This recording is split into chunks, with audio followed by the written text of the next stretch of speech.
El profesional de dentro de 2 días es el profesional que tiene un hambre de conocimiento espectacular. Asumamos de una vez que el precio que hay que pagar por internet es que no paremos de ponernos la pila.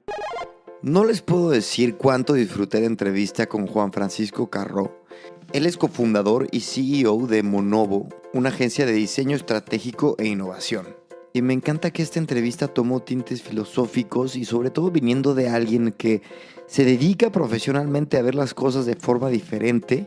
Creo que fue muy enriquecedora. Les cuento un poco el background de Juan Francisco. Él estudió Bellas Artes, después un máster en tecnologías digitales, máster en creación de productos ágiles y Power MBA. Su background viene de agencias digitales y con sus 2 socios monta Monovo. Monovo, que ahora mismo tiene clientes grandes, tiene clientes no tan grandes, pero todos tienen la constante que es innovadores y muy enfocados en tener una propuesta de valor realmente notable. Les suelto unos nombres: HBO, Appetit, Wozzy, Integra, etc. Señores, yo soy Chris y les doy la bienvenida a otra entrevista de Gran Invento, que vendrá justo después del mensaje de nuestros patrocinadores. MyCashless es la mejor empresa de cashless del mundo, permitiendo a organizadores de eventos separar muy bien el manejo de dineros por un lado y de productos por el otro, haciendo que el servicio sea mucho más rápido y así la gente pueda disfrutar del espectáculo, pero también eliminando potencial robo hormiga mientras genera información de cada transacción por área, por vendedor, producto y por usuario. Con MyCashless, organizadores están incrementando su utilidad al menos un 30%, en algunos casos 60% y hasta un 100%. ¿Qué piensas? Si organizas eventos de más de 3,000 personas, ya sea en Europa, Estados Unidos, México, Latinoamérica, busca a MyCashless en mycashless.com.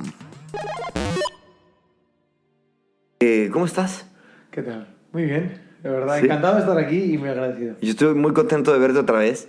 Y cuéntame en qué estás, cuéntanos.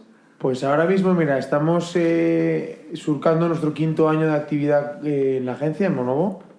La verdad, francamente, muy contento con un montón de proyectos y a la vez en paralelo a nivel personal, mentorizando algunas empresas y metido en bastantes temas de innovación que, bueno, al final te apetece y te metes y dices que sí.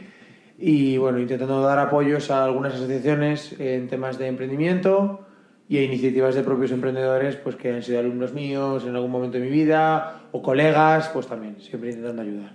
Mira, a diferencia de los invitados que hemos tenido, sobre todo últimamente, tú eres un tío que entras en el área... no tengo que hablar más mexicano porque mis amigos mexicanos me dicen, hablas como español cuando entrevistas. Entonces, eres un güey que habla que se dedica más al área de innovación, al área de diseño, y haces cosas para ayudar a las empresas que van, digamos que tú tienes más el prototipo, una empresa de diseño e innovación. Cuéntanos un poco más del enfoque de tu empresa. Claro. Mira, nosotros cuando afrontamos el sector o incluso cuando montamos la propia empresa, una de las cuestiones que más nos importaba era poner en valor el diseño. ¿Qué quiero decir con esto? Así como hay muchas compañías cuya ventaja competitiva está alrededor de la tecnología, nosotros creíamos que nuestra ventaja competitiva era que teníamos una capacidad asertiva muy potente de ponernos en piel del usuario. ¿Qué quiere decir esto? Que el usuario conecta muy bien con el diseño y el usuario conecta muy bien con las iniciativas que están pensadas para él, ¿no? Entonces hay como una especie de componente psicológico y una parte de componente atractivo que es a través de la parte más gráfica, más visual, más interactiva, que te la da el diseño y que al mismo tiempo tienes como esa herramienta, que es esa mentalidad de diseño, a la hora de configurar cosas, ya sea un producto, un servicio, cualquier tipo de soporte incluso, que desde la óptica del diseño la puedes construir muy orientada hacia el usuario, ¿no? Y ahí al final creíamos que podríamos aportar muchísimo más valor que las típicas iniciativas, que sin restarle ningún valor, pero las típicas iniciativas que existen alrededor de la tecnología, funcionalidad, X capacidad de inteligencia artificial, machine learning, todo este tipo de, ¿cómo te lo puedo explicar? Todo este tipo de iniciativas tecnológicas fundamentadas en la propia tecnología y no tanto en lo que el usuario o esa persona está demandándole. La semana pasada estaba aquí David Pena de People y le comentaba, tu aplicación es que es hermosa, ¿no? O sea, detrás de una gran idea, si no hay una aplicación, un desarrollo bonito, amigable, no funciona. Totalmente, estoy totalmente de acuerdo. A día de hoy la competitividad es tan alta porque estamos hablando de que en un mundo tan global, con la irrupción de tanta cantidad de tecnología y tantas capacidades que nos da el teletrabajo y todo el software, tener una propuesta de valor única y exclusivamente basada en un potencial tecnológico te puede mermar incluso en el approach, ¿no?, al mercado. Entonces, una de las cuestiones que nosotros creemos es que tener un enfoque de diseño en toda la compañía, ya no solamente en lo que es, que siempre, por supuesto, la capacidad atractiva de tu producto o de tu servicio, ¿no? Es decir, esa capa más visual que te da el diseño. Pero ya más allá de eso, el hecho de tener una mentalidad de diseño, de cómo afrontar procesos e incluso cómo planificar determinado roadmap de tu servicio, determinada parte de tu experiencia con tu propio producto, ¿no? Yo creo que todo eso es un valor añadido que da el diseño que te hace mucho más competitivo, tanto si estás empezando con una startup como si ya tienes una compañía y lo que necesitas es reenfocar el posicionamiento de determinado producto o comercio electrónico, ¿no? Antes creo que el diseño era un lujo. Ahora es como que sí o sí lo tienes que tener. Y siento que estamos llegando a un punto en el que el buen diseño se está menospreciando de que lo que tú dices, la competitividad y la exigencia del usuario, ¿no? Ya llegó a un nivel, o sea, tope. Entonces, tú puedes ser un crack, tener la idea de millonaria y lo que decíamos, sin diseño no es nada. ¿Cómo sientes al usuario, al consumidor actual en relación al diseño? Muy exigente. Yo creo que si te lo tuviera que definir en una palabra es esa, es muy exigente, ¿no? Hoy por hoy la oferta es enorme, tú lo has dicho, ¿no? O sea, detrás de un Netflix empiezan a aparecer una cantidad de aplicaciones y de productos digitales muy similares que se apalancan en a lo mejor una pequeña ventaja competitiva en base a una funcionalidad, ¿no? Sin embargo, si nos fijamos un poco y hacemos una gran evaluación de todas esas startups que han conseguido, startups o compañías ya consolidadas, ¿no?, que han conseguido desarrollarse pese a que ya había grandes players en el mercado. Para mí un gran ejemplo, yo siempre lo digo, ¿no?, un gran ejemplo es cómo ha sido capaz de proliferar Cabify existiendo la iniciativa Uber, ¿no? Y es porque tienen mentalidad de diseño, son compañías que apuestan por introducir el diseño en todos sus procesos. Es decir, que parte del ADN de la compañía sea tener mentalidad de diseño. Y bueno, luego salta a la vista, ¿no? Te encuentras un proceso de reserva de un automóvil estupendamente bien diseñado, interacciones pensadas, grafismos perfectamente afinados, los mensajes incluso están perfectamente bien diseñados en el momento en el que tienen que estar. Es decir, que si te fijas es como que hila muy fino el diseño en todas las partes del proceso y eso es lo que al final hace que se mantengan un poco funcionando en paralelo. Oye, suéltame algunos nombres de clientes o de casos que quieras presumirnos donde el diseño precisamente haya hecho un diferenciador.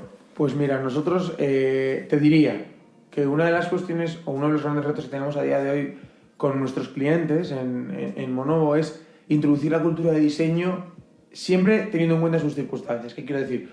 Nosotros hemos trabajado para cuentas pues, como puede ser el caso de HBO, como puede ser startups mucho más pequeñitas como Appetit, ¿vale? En el que el dimensionamiento del cliente es completamente distinto. Pero Appetit me encanta. Pero Appetit es un gran ejemplo. Yo siempre lo digo. Está en el ADN de la compañía. Si tú hablas con Pablo o hablas con Eduardo o con los fundadores, enseguida te das cuenta que en el ADN de estos emprendedores está la cultura del diseño. Sí. Y bueno, básicamente es un poco ese enfoque, ¿no? Yo creo que el consumidor está continuamente acostumbrado a día de hoy, gracias a Internet o en parte por culpa de Internet, según se vea, ¿no? Está acostumbrado a que le impacten miles de iniciativas perfectamente diseñadas. Entonces, si tú realmente quieres hacer un gran primer impacto, ¿no?, en tu mercado potencial o en tus early adopters, tienes que hacer un approach con un buen diseño. A veces pasa por ser capaz de acotar bien el diseño, ¿no? Tú antes me estabas diciendo, que me parece súper interesante ese concepto, que el diseño era concebido como un lujo y a día de hoy lo tenemos interiorizado como un must dentro de la propuesta de valor. Y estoy de acuerdo, creo que compañías como el caso de Google pues han hecho su pequeña aportación al mundo del diseño en base pues, a darnos pues, determinadas herramientas materiales a toda la comunidad para que puedan trabajar, ¿no? El caso de Google Materials es un ejemplo muy bueno en ese sentido. Y eso lo que ha hecho ha sido, yo creo que en el nivel medio, el nivel medio bajo, de lo que es la cultura de diseño existente alrededor del producto digital, ha subido. Pero sí es cierto que a partir de esa base es donde hay que empezar a construir, ¿no? El decir, nuestro cliente a día de hoy, ya sea la startup que sea o la compañía que sea, ¿no? Tenía esta conversación con otro de nuestros clientes que es una compañía hotelera bastante potente en el sur de España, y uno de las circunstancias en las que se encuentran, ¿no? Es que ¿cómo soy capaz de diferenciar mi propuesta de valor cuando estamos hablando de márgenes económicos ínfimos, ¿no? Entonces nosotros lo que siempre contestamos es a través de la cultura del diseño. Si tú eres capaz de interiorizar en tus programas de eventos, en tus programas de animación, en tu cultura gastronómica como hotel, o el tener una mentalidad de diseño, el propio consumidor es consciente de ello. Es decir, a la hora de interactuar con tu servicio, de consumir tu producto, se va dando cuenta, se va empapando de eso. Y al final, ¿en qué se materializa todo esto? Pues si la experiencia es enriquecedora, pues de ahí viene la prescripción, la repetición. Quiero decir que es donde realmente fabricamos, te diría, vínculos potentes con los clientes, ¿no? Yo creo que ese es un punto. Tocaste algo que ya iba para allá, te lo juro. A ver, lo que dices es totalmente real. O sea, un taco normal y un taco que le pones su cilantrito y algo así, un poco de estilacho, lo vendes al triple, ¿no? Pero en el tema de la comercialización como agencia de innovación, yo creo que hay un trabajo. Este tema siempre lo saco a flote y creo que me estoy proyectando un poco, pero hay un trabajo como de frustración que debe de haber, porque, a ver, está tan normalizado el buen diseño que hasta cierto punto ya cobrarlo debe de tener un reto de por medio. ¿Cómo es eso? Lo tiene. Mira, si algo he aprendido en 5 años rodando con la compañía, es que uno tiene que ser capaz de poner en valor su propia calidad del diseño, ¿no? Y segundo lugar, el valor que tú le aportas a la hora de concebir el diseño como cultura.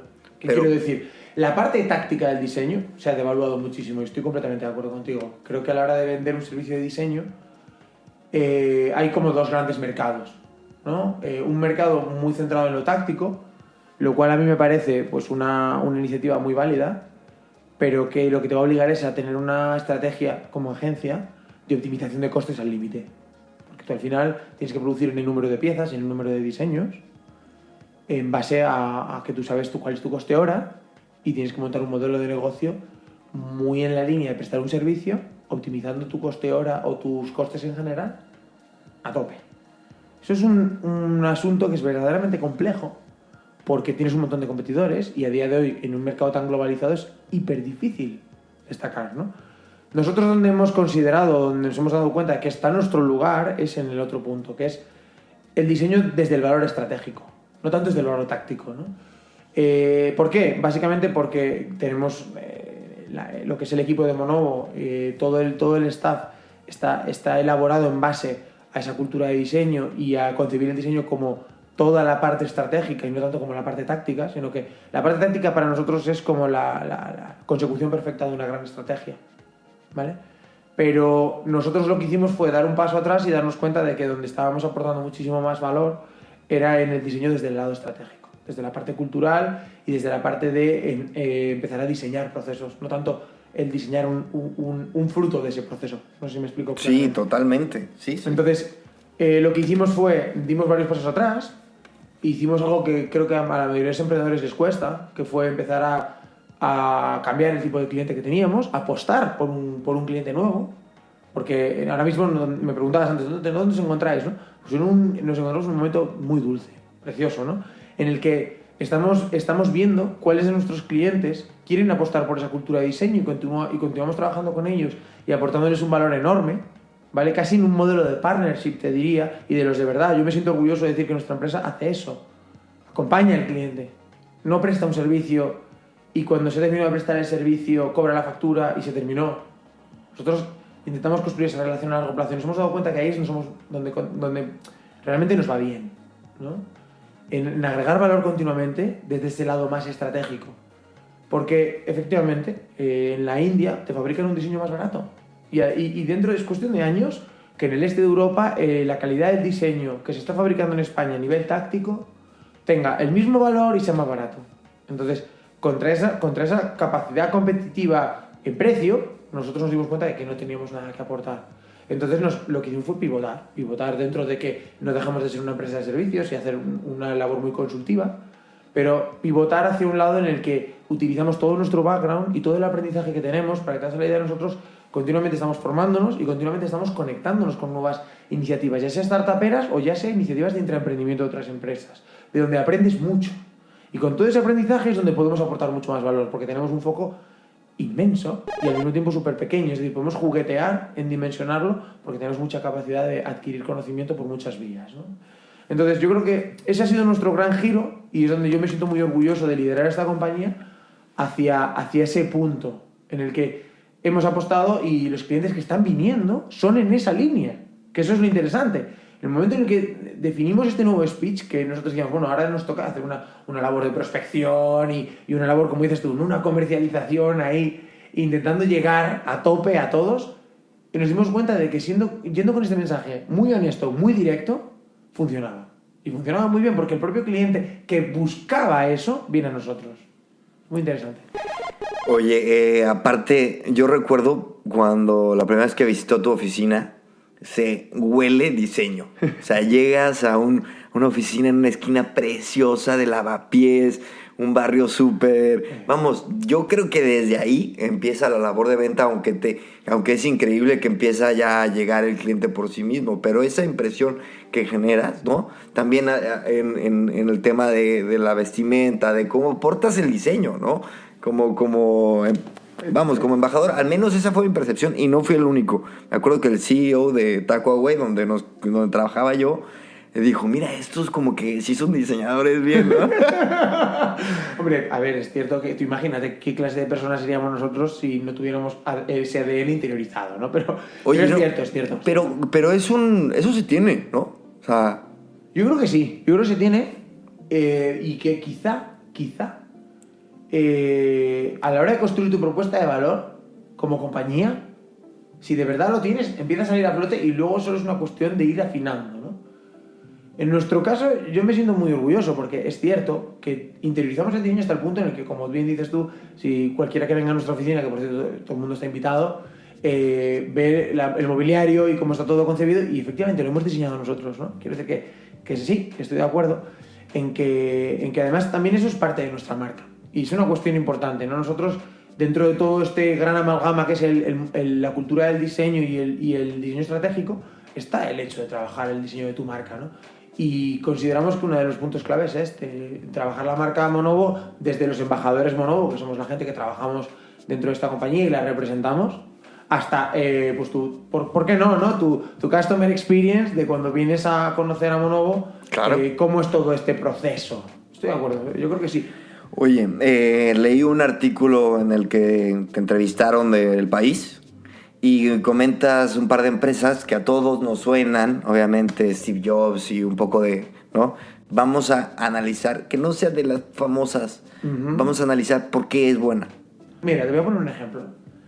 Si te parece, que además es un cliente que nosotros nunca hemos conseguido tener y no me importa manifestar abiertamente que hemos intentado trabajar con ellos, es el caso de Globo. Yo creo que Globo es una iniciativa que francamente tiene una propuesta de valor muy potente, y que han arrancado desde el inicio con una cultura de diseño, ¿no? Españoles. Y españoles, en un mundo en el que les toca rivalizar contra enormes, Rocket Internet y todas las iniciativas que están por debajo, y en un mercado sector como es el food tech, que a día de hoy hay verdaderos golpes por él, ¿no? O sea, nosotros mismos hemos visto la evolución en el caso de Appetit, que está dentro del mismo sector. No compiten, no genera ese tipo de competencia porque unos están prestando un tipo de servicio y otros no. Pero si te fijas, a mí el caso de Globo me parece muy interesante. Yo creo que desde el punto cero de la propia iniciativa, en el que ellos arrancan con una propuesta de valor muy centrada en vamos a llevar lo que sea a cualquier persona en cualquier momento, Es esa mentalidad de planificar muy bien los procesos la que les lleva a redibujar y centrarse inicialmente, o hacerse muy fuertes, mejor dicho, en dar ese servicio de delivery de comida. A mí me parece interesantísimo el tema de Food Tech, porque aparte yo estuve mucho tiempo en eso también, con McDonald's, ¿no? Simplemente, que aparte tenía una alianza fuertísima con Globo, y sí, hasta hace Totalmente. no mucho. Y sí, me tocó verlo de cerca mucho tiempo, y te digo, aparte la competitividad de ese, yo creo que es lo maravilloso del capitalismo, en realidad. La competencia lleva a la perfección, o sea, lleva proceso y a la innovación, ¿no? O sea, también el tema, por ejemplo, Appetit tiene unos grandes competidores que me encantan, ¿no? Yo soy súper fan de este rubro, no lo hubieras tocado, güey, que me voy a quedar aquí hablando de toda la competencia, güey. Pero sí, por ejemplo, es increíble cómo puedes cambiar un proceso. Yo me di cuenta, Uber Eats cambió, y yo soy usuario de Globo y de Uber Eats, y te confieso que últimamente más de Uber Eats, porque tienen una tontería, que es que cambiaron el domicilio, te lo recuerdan desde un inicio, ¿dónde estás? Porque imagínate cuánto dinero perdían de que le pusieras, estás en casa del amigo con unas copas encima y le pones que te lo lleve. Le ha pasado a todo el mundo. Es que iba a decir, aquí no le ha pasado que de repente, incluso, bueno, a mí me ha pasado el hecho de estás esperando tu pedido, recibes una llamada del rider y te dice, ¿dónde estás? No, ¿dónde estás tú? Y en realidad el rider, perdóname, está en otra de tus direcciones guardadas. Y eso habla de que somos unos consentidos del diseño, que no tenemos ni la dedicación para ver la dirección. No. Y decir, a ver, voy a revisar mi pedido. No, ya asumimos que la tecnología y el diseño lo van a resolver por nosotros. Estamos de acuerdo. Yo creo que dentro de toda esta exigencia, ¿no?, que tiene el consumidor y el cliente, como queramos llamarle, dentro de toda esta exigencia está el exigirle al diseño que sea lo más resolutivo posible para darnos la información lo más mascada posible, para que completemos los procesos lo antes posible, porque parece que estamos programados para quedarnos satisfechos gracias a esa inmediatez. Pero, claro, tú analizas cualquiera de estas iniciativas y evidentemente tiene que tener un pequeño margen de error tecnológico y de diseño. Pensemos que, es más, yo creo mucho en el diseño progresivo, en el sentido de que no paras de estar continuamente perfilando y mejorando tu solución, ¿no? Para mí, el gran diseño es amigo eterno del Agile, ¿no? De la capacidad de iterar, o de la capacidad de trabajar en ciclos cortos punto a punto, ¿no? Pasito a pasito. Pues yo creo que el consumidor se ha convertido pero también es lo que dices tú, ¿no? Bendito y maldito capitalismo, que nos pones a nuestra disposición tanta cantidad de oferta, que en el momento en el que una interacción con un producto no me termina de cuajar, o he tenido una experiencia ni siquiera negativa, regulera, porque el fallo es humano en realidad, de meter una dirección, atento contra el diseño, atento contra la tecnología, o sea, atenta, ¿no? Así somos los usuarios, que a día de hoy la bidireccionalidad de la comunicación nos ha permitido casi poner el pie en el cuello a algunas marcas, criticando sus servicios, y a veces los errores son humanos, ¿no? Creo que... Oye, ¿qué tanto te estás basando en la data y la analítica para mejorar tus procesos? Pues fíjate, para mí siempre tiene que ser cualquier proceso de diseño, ¿vale? Tanto si estamos hablando de un tema más estratégico, un tema más táctico, tanto a nivel de marca como a nivel de producto digital, a mí me gusta mucho trabajar en 50-50. Me explico.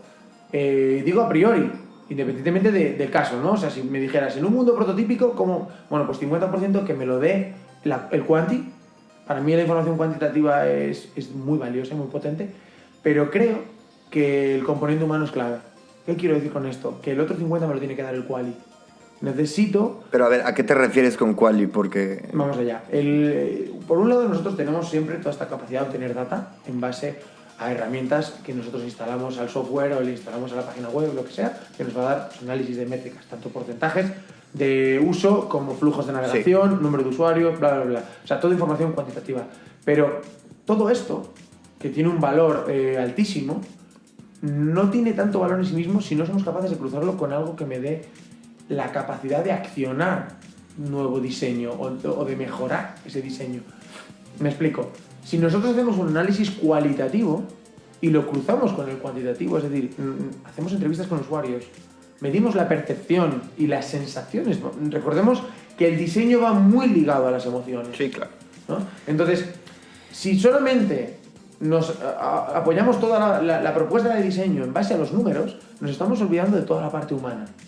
¿Qué quiere decir esto? Que es como si fuéramos casi a intentar perfilar cosas solo en base a un valor numérico, pero desconocemos contexto, por ejemplo, ¿no? Es decir, nosotros podemos tener un número de usuarios X que visitan mi producto o lo consumen o hacen determinadas acciones, pero si no somos capaces de entender las circunstancias de nuestros usuarios y los sentimientos de nuestros usuarios, rara vez vamos a dar con la tecla de forma exacta. Y rara vez vas a hacer una diferencia. Mira, hay una frase, un párrafo de Seth Godin que me enloquece, que dice: si tu objetivo es buscar mejores números, enfócate en números. Pero si ese es el objetivo de tu empresa, ¿qué pasa? Las empresas no buscan mejorar los números. Lo que buscan suele ser mejorar. Dice, la otra opción es mejorar los colores. O sea, si esta compra la vas a volver a hacer, bueno, mejora la experiencia, mejora la sensación, trata de medir emociones, qué tanto aportaste no tienen que ser procesos de compra, qué tanto aportaste a la economía. Mucho esa mentalidad de que las empresas tienen que empezar a ser corresponsables con el usuario de a pie de lo que sucede en nuestra vida, en nuestra sociedad, y de la misma forma también son ellos corresponsables son responsables de que si nosotros compramos, ellos van a hacer algo por nosotros. O sea, como esa relación bidireccional, ¿no? Totalmente. Es más, me atrevo a decirte, ¿no? A día de hoy existe un nivel de exigencia muy alto. En parte, volvemos a lo de antes, ¿no? En parte, te diría, presionado por el volumen de oferta que existe. Es una locura. No hay un player. Lo raro es que un player tenga la hegemonía de un mercado. Entonces, en el momento en el que el usuario, por H o por B, decide adoptar otra alternativa, el volumen de players es criminal. Entonces, otro valor competitivo es esa capacidad de hacer las marcas humanas, ¿no? Es decir, si nosotros tenemos una propuesta de valor humanizada y realmente estamos agregando valor al usuario y además estamos agregando valor al entorno demográfico, a todo lo que está sucediendo a nuestro alrededor físico-territorial, probablemente la iniciativa conecte mejor con los usuarios porque humaniza la iniciativa. Dime una marca que si no la quieres decir o no te viene a la mente, yo la tengo, por si. Una marca que sientas que le está faltando una sensibilidad humanizadora. Hay muchas, yo creo. A ver, yo creo que hay muchas. Mira, 3. Yo me voy a atrever más con los sectores. Ok. ¿Vale? Yo te pongo un ejemplo. Para mí el sector banca todavía está a años luz de humanizar su discurso. Y están invirtiendo muchísimo. Y están gastando una auténtica barbaridad, ¿no? No creo que sea tanto por la falta de expertise ni por la falta de recursos, porque efectivamente están invirtiendo, incluso están fichando gente con mucho talento. ¿Es por la cultura? Probablemente tenga que ver con la transformación que están sufriendo a nivel interno. Uh-huh. Yo creo que hay un punto muy importante. Y por otro lado está que es un sector, yo creo que es uno de los sectores que más se ha obligado a sí mismo a ser rentable y a ser un sector mega racional numérico. Es decir, en un sector en el que la conexión con el cliente final es más directa, es bidireccional, porque volvemos al sector alimentación o el sector salud, por ejemplo, que son dos sectores en los que, si te fijas, enseguida que el cliente pone un tweet, el cliente pone una reclamación, hace un comentario en la red, el efecto expansivo de esa crisis puede ser cuestión de minutos, ¿verdad? Me he encontrado X cosa en mi comida, o me han tratado de esta manera, o he sufrido una negligencia. Si te fijas, son cosas que en periodos muy cortitos de tiempo enseguida explotan, ¿no? Y enseguida todo el mundo está comentándolo. Entonces, ¿esto qué es lo que ha sucedido? Que las marcas rápidamente se han dado cuenta de que tienen que adoptar esa tendencia. Sin embargo, el sector, yo creo que el sector de la banca es el mejor caso, y el segundo sector que te iba a decir era el sector del seguro. Yo creo que son los dos grandes sectores que han estado funcionando muy bien, porque la manera que teníamos culturalmente de entender la sociedad, las personas, era una, ¿no? Y en esa manera cultural que teníamos, ellos ejercían determinada hegemonía, yo creo, ¿no? En cuanto a discurso, falta de información. Yo creo que vamos a un caso muy claro. Todo este asunto de la gran crisis, ¿no? de la hipotecaria en España, bueno, pues había una falta de información enorme, que a día de hoy, gracias a Internet, no me atrevo a decirte el total, pero sí un porcentaje muy alto de los usuarios no hubieran caído, ¿no? Entonces, este giro en el que existe una capacidad de contrastar la información y ya no obliga, mejor dicho, a las empresas a no ser opacas, es donde está el gran punto de inflexión, y es el que obliga a las compañías a tienes que mejorar tu speech, tienes que empezar a ser más transparente y empezar a plantear propuestas de valor que realmente generen valor, porque a los usuarios no les va a temblar el pulso ni 2 segundos en mover todo su dinero, todos sus bienes, o bueno, pues eso, a dejar en manos de otra aseguradora, ¿no? La calidad de su vida. A mí en la industria que acabas de nombrar tengo 2 ejemplos muy claros. N26, ¿te suena? Una tarjeta. Absolutamente nada. ¿No te suena? Nada. Bueno, es una tarjeta. Es que ¿sabes por qué la conozco? Porque el tema de los inmigrantes, tenemos unas necesidades puntuales que en cierto momento eres empresa fácil para ideas innovadoras. El ejemplo de N26 es una tarjeta que te lo pone fácil para que saques una tarjeta sin preguntarte demasiado. Eso por un lado. Pero el otro, TransferWise. Ah, bueno, conozco Flywire, que igual serviría. Flywire, no, creo que no. TransferWise, bueno, tampoco te culpo, porque es también para inmigrantes 100%. ¿Y qué te sirve para mover dinero? Para mover dinero de un lado de otro al mundo, de un lado del mundo a otro. Pero ellos empezaron como un portal en el que metías tus datos y ahora ya se están convirtiendo en banca. Y eso está pasando con TransferWise más claramente. El concepto de N26 era uno, pero eso volvemos un poco al pensar en el ADN de la empresa. El ADN de la banca es numérico, racional y un poco abusivo. Y el ADN de N26, TransferWise, y seguramente habrá muchísimos más ejemplos. Su ADN es startup, humano, oportunidades, lectura, pensar en más que números, colores, y ahí es donde encuentras las grandes ideas, están escondidas ahí, ¿no? Estoy de acuerdo. Creo que también una cosa que me gusta muchísimo, además de la mentalidad de startup, ¿no? Es que la inmensa mayoría nacen de esas oportunidades que han detectado en unos nichos concretos, ¿no? Es decir, ¿quién le diría a Amazon el dimensionamiento que iba a tener a día de hoy, ¿no? Sin embargo, la gran fortaleza donde empezó, pues hombre, te das cuenta de que es el gran pilar, ¿no? Pero más allá de eso, te diré, nosotros desde hace 5 años estamos trabajando con un montón de startups. Y hay un patrón que se repite muchísimo. Y es compañía que nace en un nicho con una propuesta de valor muy potente, centrada en ese nicho, focalizadísima en esa oportunidad dentro de ese nicho, progresa adecuadamente.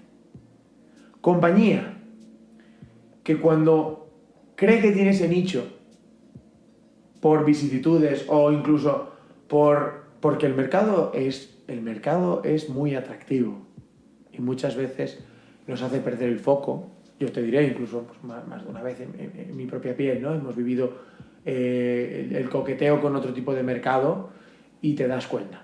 Yo creo que ese tipo de compañías en las que no terminan de mantener el foco, es una cuestión de mantener el foco y ejecutar muy bien el plan, hay un porcentaje muy alto de fracaso. Pero muy alto me refiero que casi me atrevo a decirte 9 de cada 10. Y es que el foco nace desde la gestación de la empresa, porque el foco al final es el objetivo. Entonces, el objetivo de una startup tiene que ser aportar valor en algún espectro de la sociedad, ¿no? De las industrias.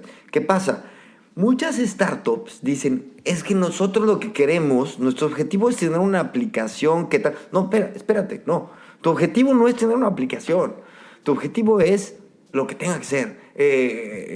Si es una startup de ejercicio, por decirte algo, pues ayudar a la gente a que tal. Ese es el enfoque que dices que a mí me impresiona cuando veo empresarios, entrepreneurs, incluso muchos de ellos exitosos, que pierden el foco todo el tiempo. Totalmente. Es que, ¿sabes qué? Me encanta lo que me estás contando. Es que tenemos algo en común, que es que tú trabajas mucho. Aquí entrevisto a muchos empresarios, ¿no? Que es esta personalidad un poco inquieta. Sí. Y tú estás del lado de que tienes que gestionarlos, apoyarlos, pero gestionarlos dentro de su locura y sus sueños, que es muy admirable. Es increíble. Yo creo que además a mí me encanta. Creo que una de las cosas, yo me siento súper orgulloso de trabajar y haber montado la compañía que monto, gracias a mis socios, por supuesto, esto que quede súper claro, por eso, porque puedes ayudar a gente, ¿vale? Yo creo que es quizá ya me estás tocando más mi lado más misión en la vida, ¿vale? Pero uno de los grandes pozos es ese, yo quiero ayudar a los demás también. Y tengo este conocimiento, ¿no? En mi caso, pues todo un expertise alrededor de la cuestión del diseño, desde la estrategia, ¿no? Pero es eso. Ellos tienen una inquietud, una capacidad y, bueno, una energía. Bueno, tú también, tío. Yo la tengo, porque emprendo, ¿no? Porque emprendo. Pero es cierto que, claro, la forma que tenemos de emprender las compañías como la mía, en la que somos una firma que damos una labor consultiva, no crecemos exponencialmente como una startup. Entonces no nos enfrentamos ni a rondas de financiación que te pueden, bueno, no solo te pueden diluir, sino que te pueden suponer obligaciones altísimas y unos niveles de responsabilidad muy altos, ¿no? Nosotros, pues en el caso en el que cuando tú estás montando una iniciativa como es el caso de Monovo, lo haces en base a tu financiación y eres tú el que arriesga y apuestas, pero en ningún momento adquieres en nuestro caso, quiero decirte, pero adquieres la obligación de irte a una serie de resultados sí o sí para mantener una valoración, para poder seguir escalando, creciendo. O sea tú eres el enfoque a nivel de crecimiento de la compañía es distinto, ¿no? Y aparte no te permite ser simplemente un soñador y tienes que ser un manager. Evidentemente. O sea, no puedes decir, venga, esto lo va a petar y ¡pum! A las nubes. No, güey.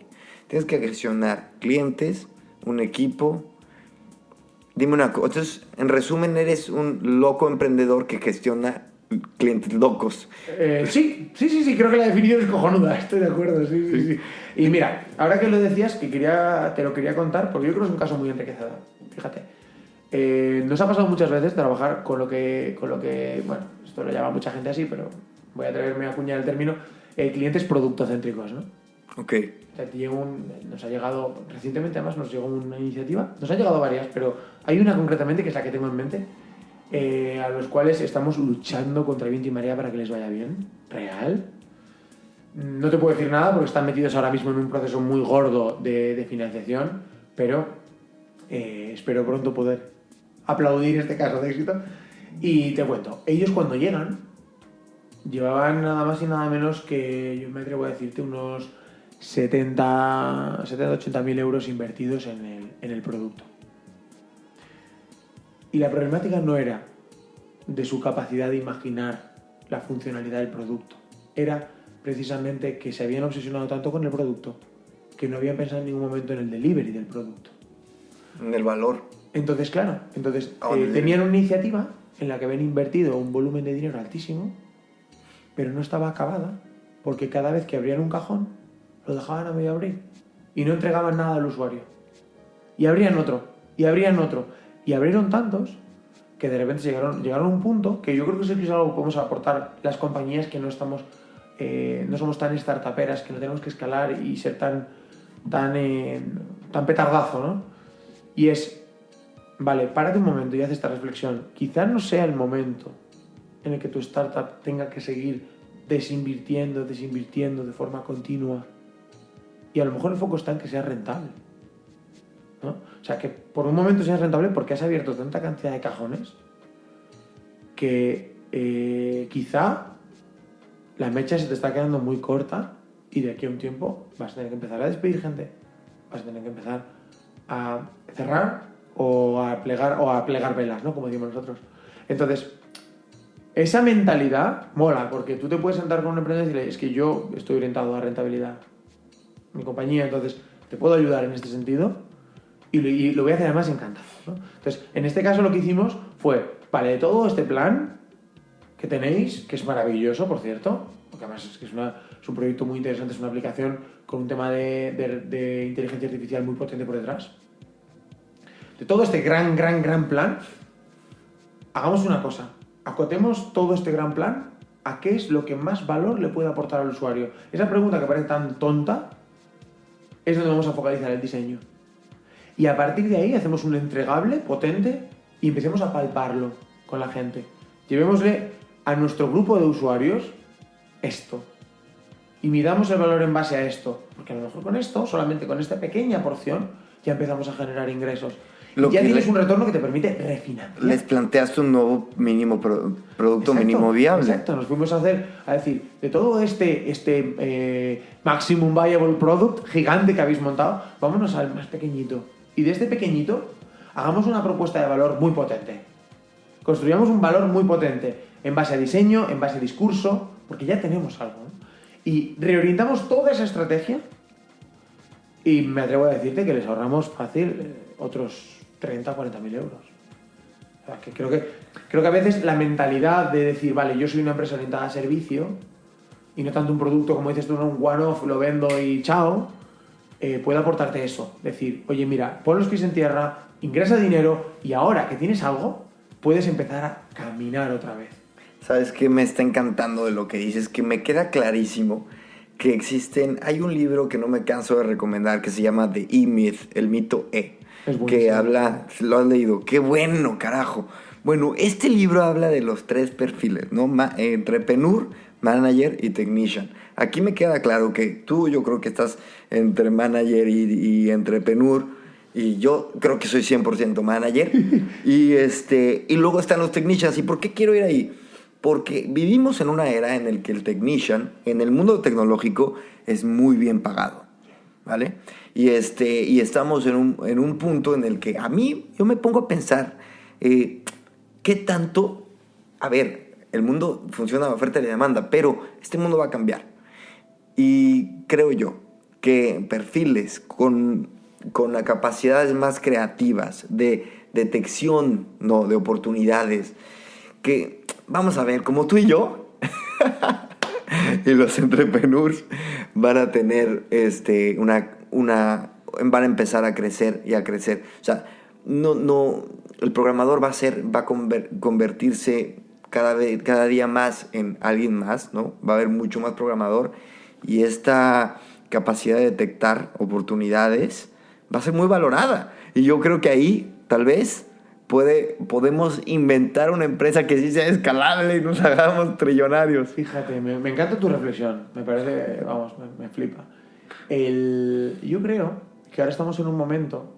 Pero la extendí muchísimo. No. Me hice ahí una teoría así de... ¿no? Perdón. No, está bien. ¿Tú crees que...? De veras, yo creo que estamos en un momento en que está empezando a cerrarse el ciclo, ¿vale?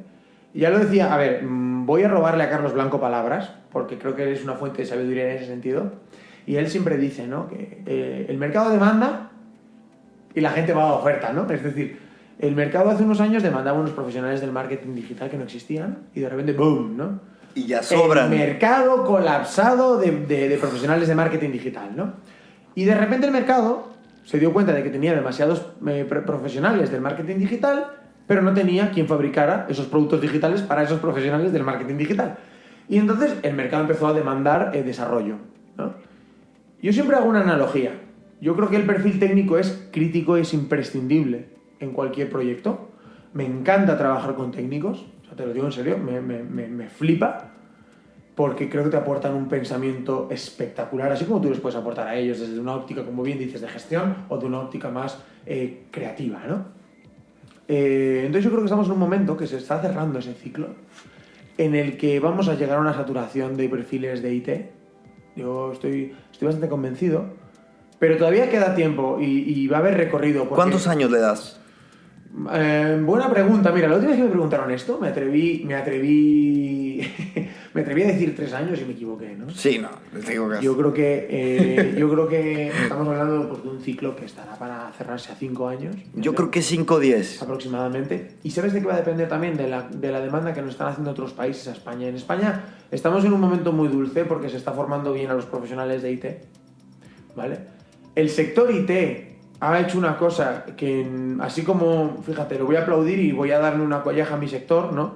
Así como el sector diseño no lo ha hecho, el sector IT puso en valor la capacidad de crecimiento para el ecosistema emprendedor nacional, los perfiles IT, y por eso están tan bien valorados. Y sumándole eso a la capacidad formativa que te decía, bueno, pues de repente nos encontramos con que tenemos un país repleto de desarrolladores con una capacidad medio alta, en el que, bueno, pues muchas empresas o muchos otros países se los están llevando, ¿no? Entonces, ¿qué sucede? Que se cotiza más alto. Eso está claro.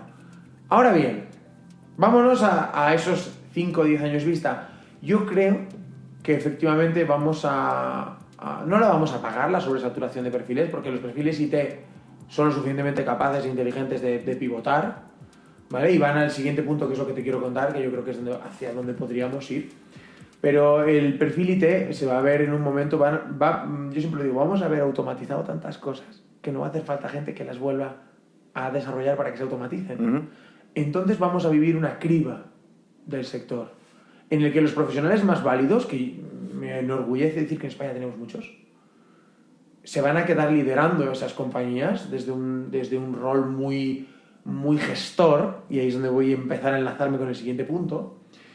Y vamos a tener una reducción en lo que es la mano de obra, ¿no? Es decir, la cantidad de perfiles IT que a día de hoy salen de las escuelas. Yo creo que ese es un poco el panorama. ¿Por qué? Pues porque además tenemos potencias mundiales, como puede ser el caso de la India, China, incluso Latinoamérica. Empiezan a surgir granjas de desarrolladores potentes, cada vez mejor, porque es cierto que hace unos años tanteabas el mercado de cómo funcionaba el desarrollo fuera de España, incluso, bueno, más en estos mercados, ¿no? Y la India, China... y se notaba. Y era muy bajo el nivel. El nivel era bajo. Sí, realmente sí. Veías que lo que se estaba fabricando, la calidad de código que se fabricaba en España o en Europa, Estados Unidos, comparado era superior. Era el día y la noche, ¿no? Pero es cierto que esto empieza a cambiar, ¿no? Entonces, este cambio contra lo que nos está sucediendo en este país, pues va a ser lo mismo siempre. Ley de oferta y demanda. Cuando dos perfiles hacen lo mismo y uno pide 10 veces más que el otro, las empresas se van a orientar que están orientadas al éxito, se van a orientar a la rentabilidad y van a decir, bueno, pues me quedo con esto. Y entonces yo creo que ahí es donde viene la siguiente mutación, que es lo que a mí me interesa, y es, creo que los perfiles IT muchos ya lo están haciendo, y es algo que a mí me gusta mucho siempre destacar en ellos, porque son un colectivo muy potente y creo que son un gran pulmón para la sociedad. Muchos van a empezar a adoptar más conocimiento, no pivotar tanto en el sentido de decir, dejo todo esto, sino adoptar más conocimiento. Y muchos están girando hacia lo que es la estrategia y el diseño, y muchos otros se van a girar directamente a lo que es la gestión. Yo creo que ahí es donde está la parte interesante, es en concebir perfiles híbridos, ¿no? En que el futuro de nuestra sociedad, de nuestro ecosistema emprendedor, de todas las iniciativas, incluso el tejido grueso de las empresas, esté compuesto por perfiles híbridos. Y yo creo que, sin miedo a ponerme muy filosófico, creo que la vida es una, y de verdad, qué hueva, como dicen en México, qué pereza estar solo en un nicho. Aparte que el mundo, a ver, no va a ser, o sea, no va a ser viable estar solamente ser albañil y ya, ¿no? Ser albañil y no saber poner algo de madera o pisos, por decirte algo. O sea, sí. O sea, ya tenemos que, yo creo que ya nuestra generación, ya tenemos que ser multiusos, ser expertos en tutoriales y ser hambrientos. Totalmente. Y esa gente es la que va a sobresalir, y la gente que no esté hambrienta y esté esperando que el curro caiga y que, no, es que ya no hay trabajo, esa gente se va a quedar atrás. Mucho tiene que ver con la actitud. Totalmente. Estoy de acuerdo. Yo creo que el profesional, por dibujarlo en una gran frase, ¿no? El profesional de dentro de 2 días es el profesional que tiene un hambre de conocimiento espectacular. Yo no, cuando tengo la oportunidad de dar charlas o dar clases, o incluso cuando estoy tutorizando, mentorizando, digo, asumamos de una vez que el precio que hay que pagar por internet es que no paremos de ponernos la pila. ¿No? Yo creo que es ese. Qué buena reflexión, ¿eh? Podría ser la introducción de... Pues adelante, yo es lo que lo tú voy a quieras. poner de introducción. Vamos, lo que tú quieras. Pero yo creo que es ese es el punto, ¿no? Asumamos de una vez, repitamos, asumamos de una vez que el precio que tenemos que pagar por internet es que no nos podemos... No debemos dejar de aprender, ¿no? Lo dije pésimo. No pasa nada, ya lo tienes, o sea, que lo que necesites. Oye, dime una cosa, ¿a dónde vas? Bueno, pues me encanta esa pregunta. Eso es bueno, porque quiere decir que el futuro es prometedor. Sí. Fíjate, mira, yo tengo muy claro, hace un par de años me hice una reflexión, ¿no? De estos momentos que te vas de vacaciones y tienes algo de tiempo para poder... Te fumaste un porro. No hizo falta. Eso es lo mejor de todo, que no hizo falta. Mira, tuve la suerte de sentarme a parar a pensar, ¿no? Yo siempre que me voy de vacaciones me llevo como 5 libros completamente distintos de tema. Así si me apetece leerme algo, siempre tengo oferta, ¿no? Claro, bien hecho. Pues, después de leerme, me estaba leyendo, hay unos libros de los que a mí más me gusta, que es el de Peter Thiel, de 0 a 1, From Zero to One. Yo siempre lo recomiendo a emprendedores y a gente que está conectada al mundo tecnológico, empresarial, este mundo de la innovación que estamos palpando. Siempre recomiendo este libro, ¿no? Yo creo que es como... Me encanta cómo dibuja el horizonte. Me flipa, ¿no? En ese sentido. Entonces, lo estaba releyendo y entonces cerré el libro y dije, bueno, ahora llega el momento de contestar una pregunta que no la contestas habitualmente y deberías pensarla. Y es, ¿hacia dónde vas tú, no? Pues un poco lo que tú me decías. Entonces es cuando empecé a reflexionar sobre cuál era mi misión. Y yo me di cuenta de que la misión a la que estoy intentando llegar, el vehículo perfecto es Monovo, ¿no? En el sentido de que yo no estoy tanto obsesionado en consolidar la compañía, es decir, ¡buah! Es una gran compañía, o como otros emprendedores, he conseguido fabricar una compañía de X miles de euros, de X millones de euros y ahora la voy a vender. Sino... Espera, voy a utilizar todo el conocimiento que yo tengo para construir un vehículo que nos permita llegar a donde queremos, ¿no? Y en mi caso, me he dado cuenta de que uno de mis grandes objetivos es ayudar a los demás. Ayudar a los demás con mi conocimiento, que quiere decir que desde el diseño, desde la capacidad que yo tengo, apoyar iniciativas. Es decir, en el momento en el que puedo poner expertise, conocimiento, pues aportar ese valor, ¿vale? Y en el momento en el que pueda, pues invertir en ese tipo de asuntos, ¿no? Yo creo que ese es el punto, porque creo mucho en la capacidad de innovación y porque creo mucho en ese horizonte en el que es la tecnología la gran herramienta para desarrollar el largo plazo del ser humano. Ese es un poco el foco, ¿no? Entonces, todos mis esfuerzos están centrados en eso. Tanto la labor que hago a nivel en Monovo, empresa, ¿no? Pues en lo que hablábamos antes de acompañar y ser partner de muchos emprendedores o de muchas empresas que quieren entrar a esa mentalidad, ¿no? De decir, hoy por hoy la realidad ha cambiado y fabricar tornillos ya no me sirve de nada, ¿no? Porque los van a fabricar en la India 10 veces más barato. De aquí a 10 años, más tarde, más temprano, me han comido la tostada, ¿no? Pero además, a nivel formativo, o sea, pues también me voy en esa línea. A los alumnos que tengo, a las tutorizaciones, mentorizaciones, charlas, hackatones a los que voy, siempre me oriento a eso, a decir... Voy a intentar ayudar a los demás a proliferar en ese tipo de ideas e iniciativas que ellos tengan. Entonces, mi misión es esa. Es todo este conocimiento, intentar ponerlo y ayudar a los demás en todo lo que yo pueda. ¿Sabes qué es una locura de tener un podcast? Que un poco intentas hacer las mismas preguntas, pero nunca ni se parecen, ni están cerca. Y es una maravilla que la tuya se parece a gente que me da, como esas respuestas me dan para decir, sí, claro, sí tienen cosas en común. Esto, ¿sabes? Por esa respuesta que me dices. Sí. ¿Por qué no me dijiste, bueno, lo que ahora toca es, vamos a cambiarnos de oficinas? Y no me dijiste nada de eso, me dijiste una misión. Entonces, solo como observación de la respuesta. A nivel más táctico, te diré, mira, Monovo, estamos en un año muy dulce, porque estamos en ese afianzamiento como compañía. No estamos, ya te digo, es que va muy ligado a mi misión. No tenemos la obsesión de crecer como compañía. ¿Sientes que ya pasaste la cuesta, digamos, de la empresa que están haciendo? Sí. Nosotros pasamos, por hacerte un dibujo muy rápido, el primer año fue durísimo,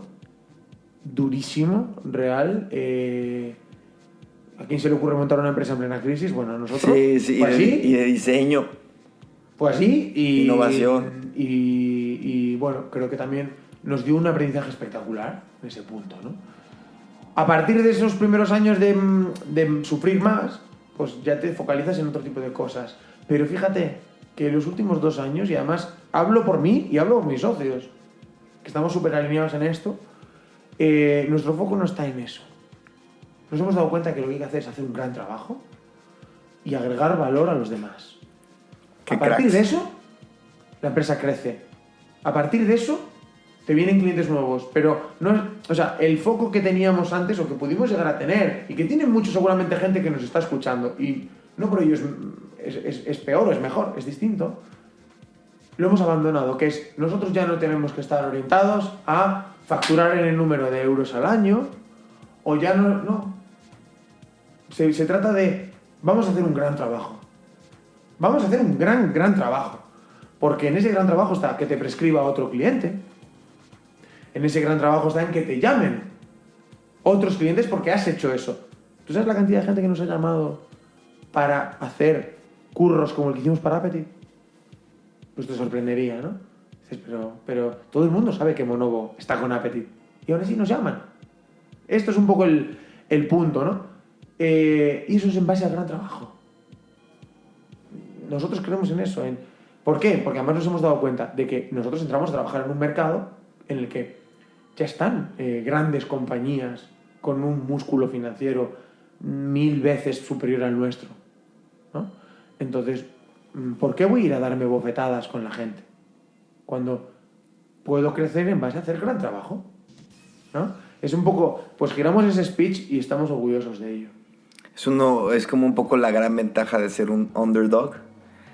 De que tienes esa libertad de, ¿sabes qué? Si este proyecto me apasiona lo suficiente, le voy a cobrar la mitad, pero lo voy a hacer crecer espectacular.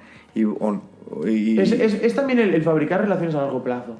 O sea, quiero decir que voy a un ejemplo de mi competencia con una compañía con la que hemos trabajado, ¿vale? Todo el mundo conoce Everis en España. Sí. Y todo el mundo sabe el tremendo caso de éxito que ha sido Everis, ¿no? Compañía fundada en España, de la cual me siento súper orgulloso de decir que conozco a Fernando Francés, del cual desde aquí le mando un abrazo enorme y un saludo gigante, porque creo que es una persona que tiene mucho que enseñar a los demás y los demás mucho que escuchar de él, ¿no? Y fíjate, en su momento Virgen Extra, que es un competidor del mercado, quizás una agencia mucho más orientada al nivel gráfico y menos al estratégico como nosotros. ¿Virgen Extra? Virgen Extra. ¿Vale? O sea, fíjate, ¿no? En el caso, ellos apostaron por Everis. Y fíjate tú por dónde Everis le devuelve el favor y durante los mejores años del crecimiento de Everis, la agencia de brand de Everis ha sido Virgen Extra, ¿no? Es un aprendizaje que hay que tener en cuenta. Yo creo que esa es la recompensa al trabajo. Eso es el trabajo paga. El trabajo duro te acaba pagando. ¿Por qué? Pues porque si has apostado, has agregado valor, lo has puesto todo y los emprendedores que están al otro lado han sido igual de honestos que tú con ellos, va a funcionar. Oye, dime una cosa. A ver, tú y tus socios, o tus socios y tú, tienen mucha energía y están alineados, visión, tal. ¿Esto cómo lo transmites al resto del equipo? Hay 2 maneras de hacerlo, me atreveré a decirte. Hay muchas, pero voy a intentar agruparlas en 2. Una es en contagiar la energía en base al trabajo. Es decir, ellos te tienen que ver trabajar y te tienen que ver darlo todo por ellos, preocuparte por sus problemas y hacerles entender lo que está sucediendo en la compañía. Un gran giro porque nosotros hasta ahora, como cosa de 1 año y medio, tuvimos una rotación de equipo seria. Y hicimos, aprovechando eso, hicimos un alto en el camino y una reflexión. Y nos dimos cuenta de que un aspecto interesante, o que por lo menos queríamos probar, y resulta que funcionó, era empezar a hacer partícipes del global de la propuesta de valor al equipo.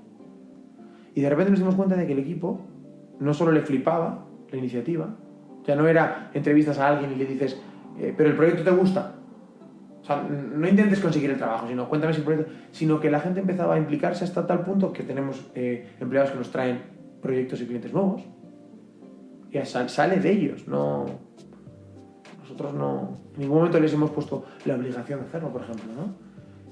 Pero hasta... Es que incluso te digo, hasta grados de implicación en el que un empleado se siente decepcionado consigo mismo por N circunstancia en un proyecto.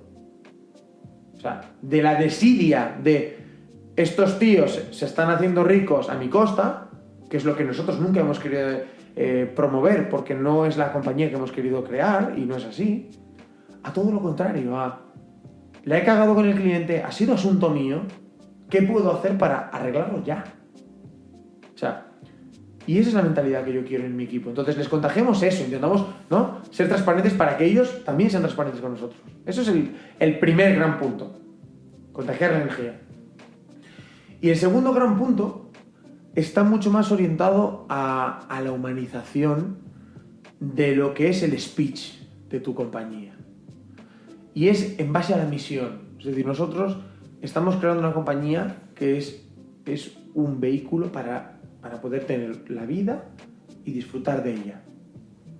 No estamos... También es que ya hemos pasado esa etapa, ¿no? La de trabajar un mes entero sin descanso, domingos incluidos, de sacar trabajo como un auténtico loco. O sea, ya puedes disfrutar un poco más, claro, y entonces, complementar tu vida. Claro, entonces la compañía que intentamos crear también es eso, es garantizar una calidad de vida al equipo.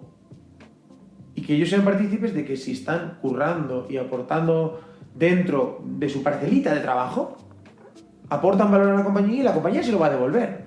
Fíjate, un poco lo que hablábamos antes de que los clientes exigen a las compañías esa honestidad, ¿no? Pues yo creo que ese es un poco el gran punto. Primero, contagiar la energía, y segundo, ser honestos. Ser muy honesto con el equipo. Eso al momento de crecer, que tal vez lo puedes comprometer, me refiero, que eso va a ser complicado. Lo sé. Creo que es difícil, ¿eh? Te diré, nosotros empezamos siendo tres socios, y a día de hoy somos 8 personas. Evidentemente vamos a intentar mantenerlo. También te diré, nuestra orientación no es a crecer en volumen. Entonces, quizá ha llegado el momento, la propuesta de valor, o bien la intentaremos disgregar de una manera que nos permita crecer, si es necesario realmente, o no.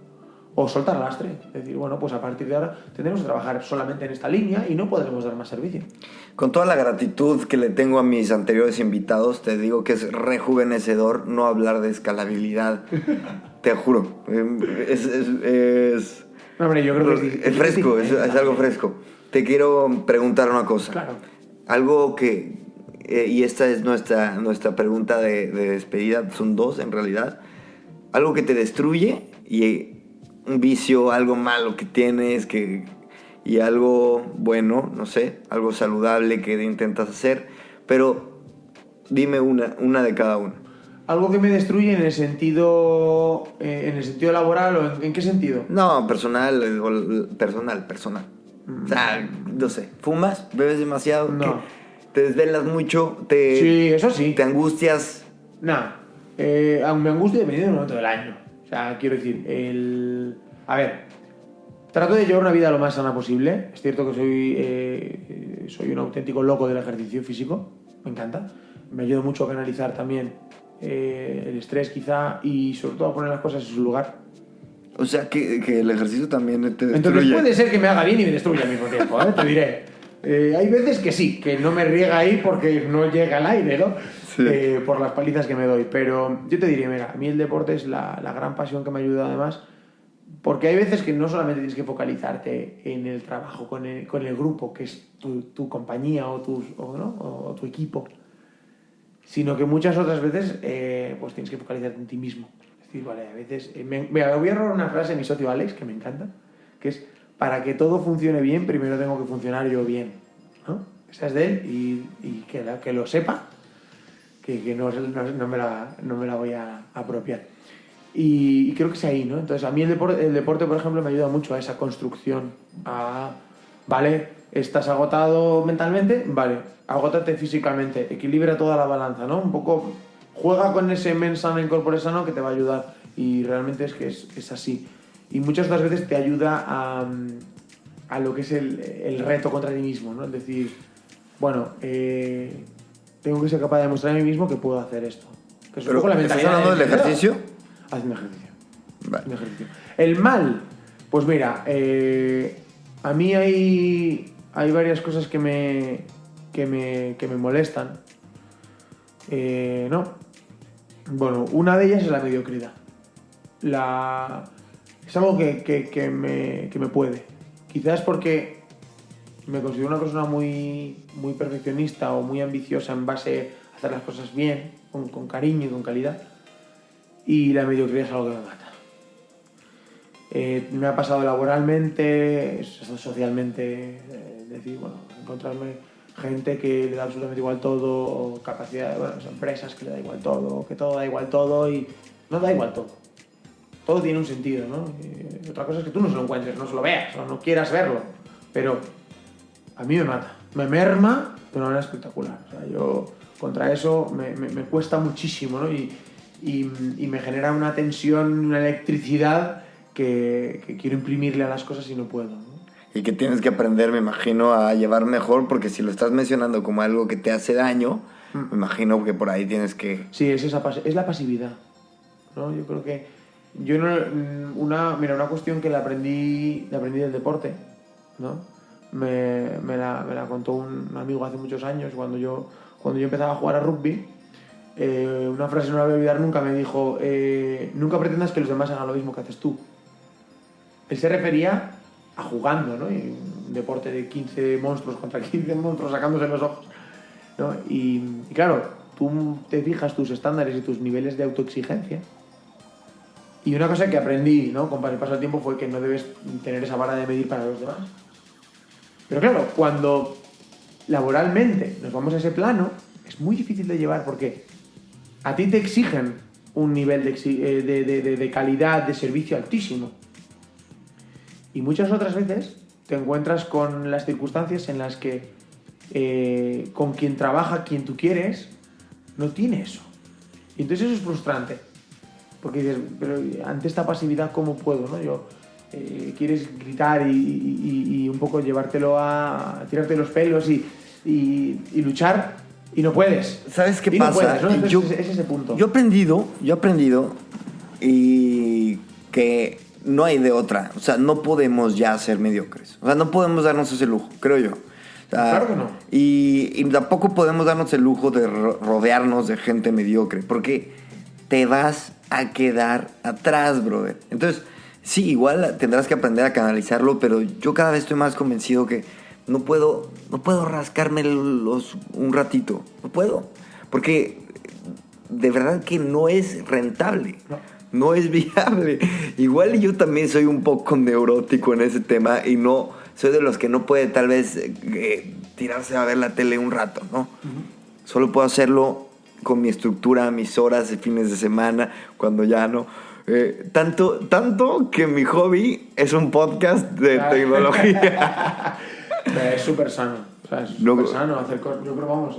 No, pero sí, si voy a tener un hobby que sea productivo. No, pero, claro. A ver, volviendo a eso, yo siento que ya, o sea, ya no se puede confiar en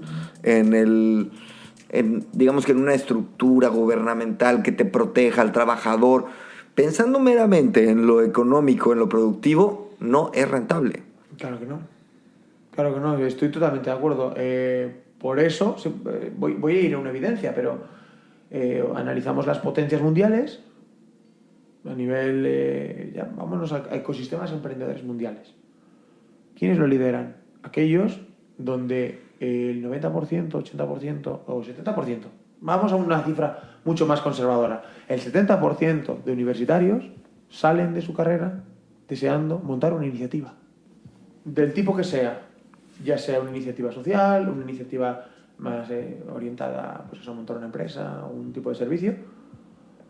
Contra, vámonos ahora al sector en España. Nosotros hasta hace relativamente poco, ese 70% eran universitarios cuya ambición estaba centrada en trabajar para el Estado. Es decir, sacarse una oposición, lo cual yo no en ningún momento considero que opositar sea un problema, pero es cierto que necesitamos un grueso de líderes que empoderen a las empresas, que lideren empresas privadas, porque es donde está el foco del progreso económico, del progreso social, de la innovación, del claro, crecimiento, la competitividad. Claro. Todo. Ya no hablo, porque mucha gente me podría decir, ¿no? No, pero eso es porque tú eres muy capitalista, ¿no? Y estás centrado a que, bueno, pues la rueda no pare de girar.